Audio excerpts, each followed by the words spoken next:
sayang dan suka mah pasti mah namanya laki-laki biar sama 10 perempuan cantik dia bakal suka beneran mah.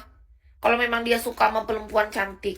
Tapi kan kebohongan dia fatal. Dia bilang dia nggak punya pacar, tahu-tahu aku selingkuhannya. Kan itu jahat. Kalau kita suka sama perempuan nggak boleh lebih dari satu.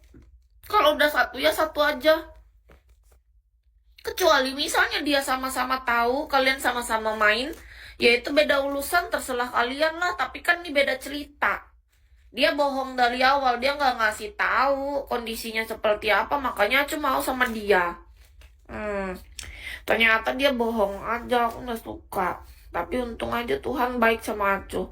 Jadi dalam 1 bulan kebongkar kebusukannya itu, dia tuh jahat. Malam kiss, emang KL mau transfer malam-malam nyapa? Atau mau polo-poloan? Boleh. 1.000 diamond aja polo-poloan. Siapa tahu. 1.000 diamond aja kita bisa polo-poloan kalau kakak mau. Kok ketawa sih? Aku nggak mau bilang kalau aku baik. Ya bagus berarti. Daripada ngaku-ngaku baik. Lebih bagus ngaku-ngaku nggak baik. Tapi belajar, pengen belajar jadi orang lebih baik gitu. Jangan malah bangga ketika jadi orang nggak baik. Malah bangga. Kalau kita sadar kita orang nakal bukan orang baik itu bagus. Tapi pastikan kita mau belajar jadi orang yang lebih baik. Nggak ada yang salah dengan orang nakal menurut kita. Namanya manusia pasti pernah nakal, pernah salah.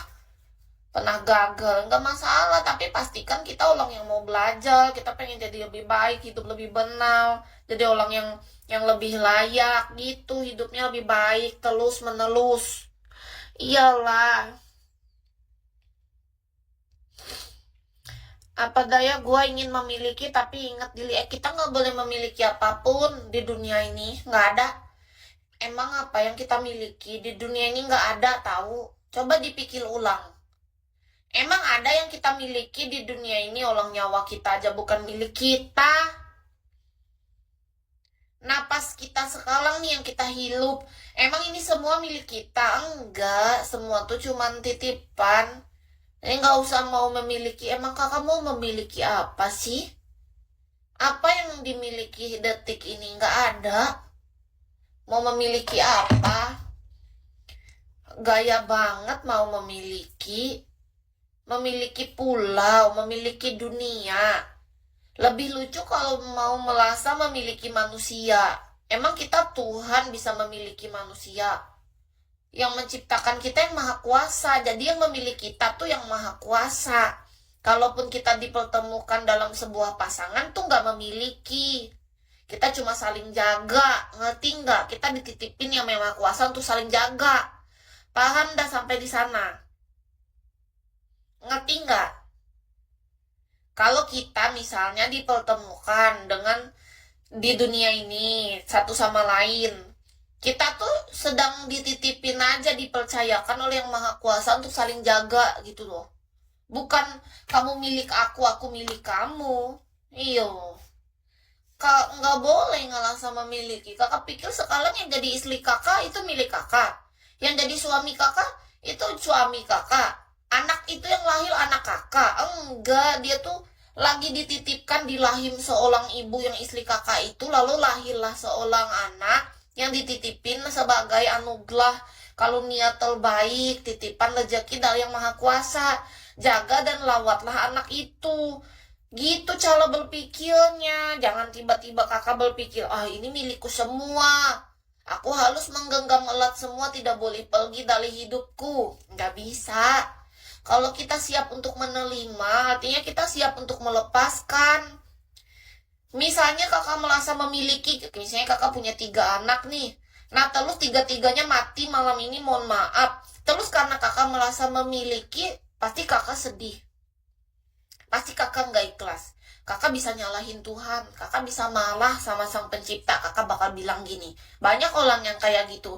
Tuhan jahat banget sih, kenapa ngambil milik aku? Pasti gitu. Coba kalau kakak mindsetnya berbeda. Ada anak nih 3, kakak pikir bilang gini, terima kasih Tuhan sudah menitipkan anak yang luar biasa ke dalam keluarga kami. Nah terus misalnya suatu saat diambil kan, Oh, terima kasih Tuhan sudah mengambil anak kami dan tempatkanlah anak kami di sisimu. Semoga semua yang terjadi ini berkenan kepadamu. Terima kasih sudah sempat mempercayakan kami menjadi orang tua yang baik untuk anak ini. Begitu, maafkanlah kami Tuhan sebagai orang tua yang tidak sempurna, tapi kami sudah melakukan yang terbaik. Kalau memang sudah saatnya Engkau mengambilnya, kami tetap bersyukur dan berterima kasih atas kebaikan-Mu Tuhan gitu. Nggak boleh merasa memiliki. Capek deh ngasih tahu kakak memilikin terus, mau memilikin apa sih? Olang napas kita sekarang aja kalau mau dicabut sekarang. Kita mau bilang apa nggak bisa. Aneh, masih ada di dunia ini orang yang berpikir sesuatu itu dimilikin. Enggak ada yang kita milikin teman-teman. Iyu.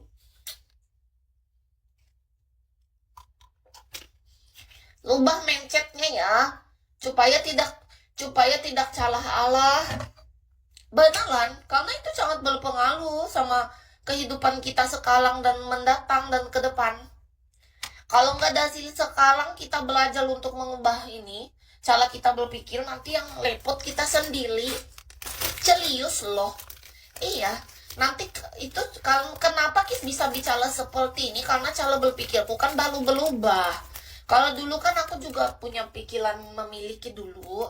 Makanya dulu aku sering sakit hati, sering terluka. Misalnya ada orang yang hadir dalam hidup kita, kalau dia misalnya jalan sama yang lain, kita sedih. Harusnya kita senang. Misalnya kita punya pacar kita jalan sama cewek lain, kita tinggal bilang gini, sayang, kamu udah gak sayang aku, kamu udah sayang sama orang baru. Misalnya dia bilang, iya aku udah ada yang baru.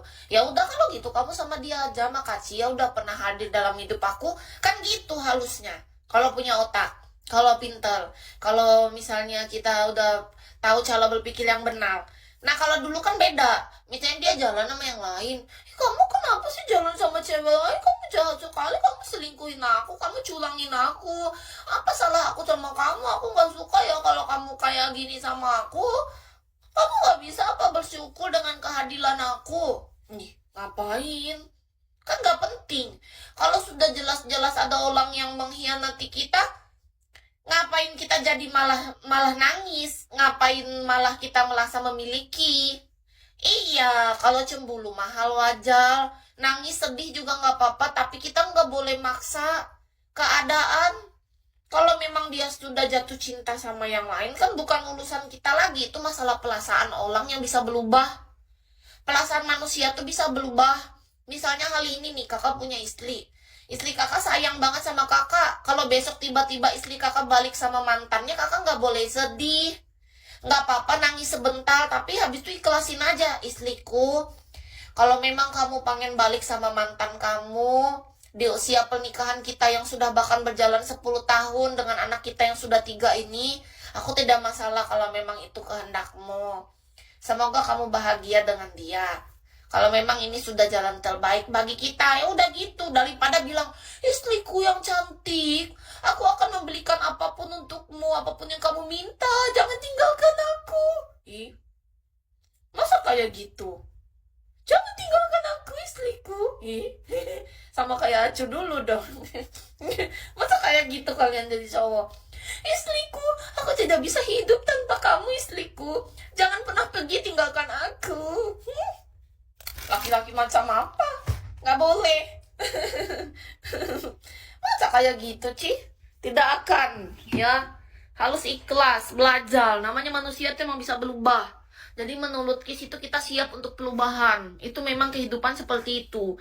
Jangan terlalu percaya diri ketika hal ini kita sangat dicintai. Karena bisa jadi perasaan itu bisa berubah 1 detik, 1 hari, 1 tahun kemudian yang kita nggak pernah tahu. Karena manusia itu memang akan selalu upgrade. Frekuensinya selalu berubah. Seperti arah angin. Kompas yang tidak bisa menentu. Hal ini panas, besok hujan. Jadi menurut Kis, itu semua tergantung dari kita. Kalau kita jadi orang yang tetap bertahan meskipun dia melukai, itu juga nggak masalah. Karena menurut Kis itu juga pilihan. Ada orang yang tiap kali diselingkuhin, tiap kali dimalahin, tiap kali ditabok, dipukul, KDLT. Tiap hari suaminya pulang tuh nggak jelas gitu, tapi dia tetap sayang, ya nggak apa-apa, kan pilihan dia. Ya toh, kan bukan urusan kita. Yang penting kita tahu kalau kita di posisi itu, misalnya kita nggak mau, ya kita tegas. Kita nggak mau diperlakukan dengan cara yang tidak baik gitu. Kalau orang lain ikhlas diperlakukan seperti itu, itulah pilihan hidup dia. Kita nggak boleh menghakimi, menurut Kis, karena semua orang itu berhak untuk memilih jalan hidupnya masing-masing. Begitu. Tidak harus sama. Pilihan hidup tidak harus sama menurut Kis. Karena menurut Kis itu semua manusia itu berhak punya pilihan masing-masing tergantung kondisi masing-masing di dalam rumah tangga atau di dalam kehidupannya. Iya, kadang banyak orang yang belum paham, dia merasa misalnya dia memilih bertahan, dia pikir bertahan adalah hal yang paling bagus, lalu dia melihat orang yang berpisah itu hina dan jelek, busuk, busuk kali. Ada juga orang yang merasa dirinya ketika berhasil berpisah, dia melihat orang yang bertahan dalam kesakitan dan penderitaan itu orang goblok, orang bodoh. Enggak, menurut Kis. Menurut Kis, mau orang bertahan, mau orang berpisah, mau orang ketemu jodohnya sekarang atau tahun depan, atau nggak ketemu hingga akhir hayat, semua itu adalah masing-masing